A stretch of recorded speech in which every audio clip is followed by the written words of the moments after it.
Hello student, कक्षा 10 का एक टॉपिक ओम का नियम, जिसमें बहुत सारे बच्चों का कन्फ्यूजन रहता है। तो चलिए आज की इस वीडियो में हम लोग इस कन्फ्यूजन को दूर कर देते हैं। यदि आप इस वीडियो को पूरा देख लेते हैं तो आपका भी सारा कन्फ्यूजन दूर हो जाएगा।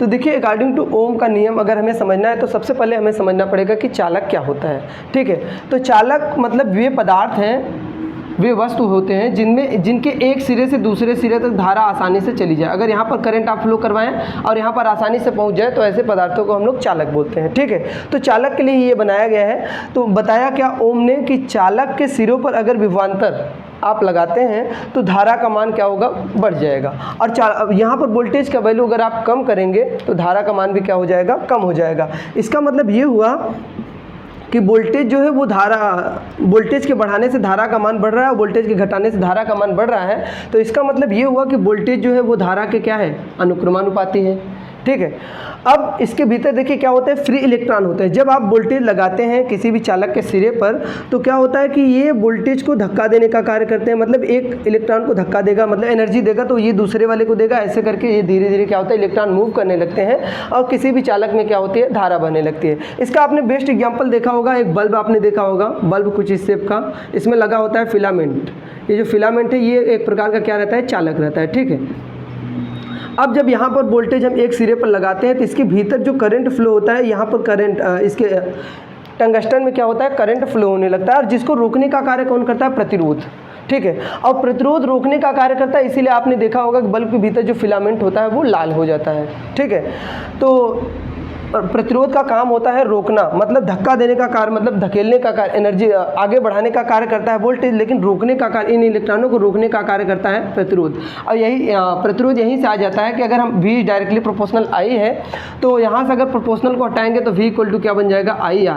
R यहाँ पर क्या है, एक नियतांक है जिसको हम लोग प्रतिरोध कहते हैं। और ये क्या करता है, इलेक्ट्रॉनों को रोकने का कार्य करता है। जब ये धक्का देगा और ये रोकेगा, स्वाभाविक सी बात है इलेक्ट्रॉन या तो लाल हो जाएंगे या तो एकदम से गर्म हो जाएंगे, कुछ भी हो सकते हैं। ठीक है, तो अगर ओम के नियम का स्टेटमेंट देखा जाए तो वो क्या है, ओम का नियम कि यदि किसी चालक की भौतिक अवस्था जैसे ताप और दाब में परिवर्तन ना किया जाए, इसके टेम्परेचर जितना है वो सेम रहना चाहिए और इसका जो प्रेशर है वो भी क्या रहना चाहिए, सेम रहना चाहिए।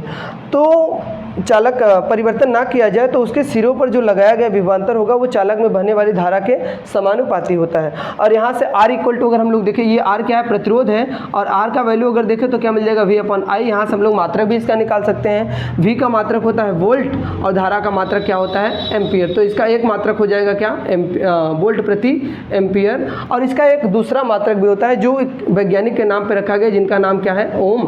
तो इसका दूसरा मात्रक बन जाता है ओम। तो इस तरह से प्रतिरोध के दो मात्रक बन जाते हैं, वोल्ट प्रति एम्पियर और दूसरा मात्रक होता है ओम। आइए इसी पर बेस्ड एक सवाल को भी हम लोग देख लेते हैं। तो आइए ओम के नियम पर बेस्ड एक सवाल देख लेते हैं। क्वेश्चन ये है कि किसी चालक के सिरे पर 100 वोल्ट विभवांतर देने पर उसमें 5 एम्पियर की धारा प्रवाहित होती है, तो उस चालक का प्रतिरोध ज्ञात कीजिए।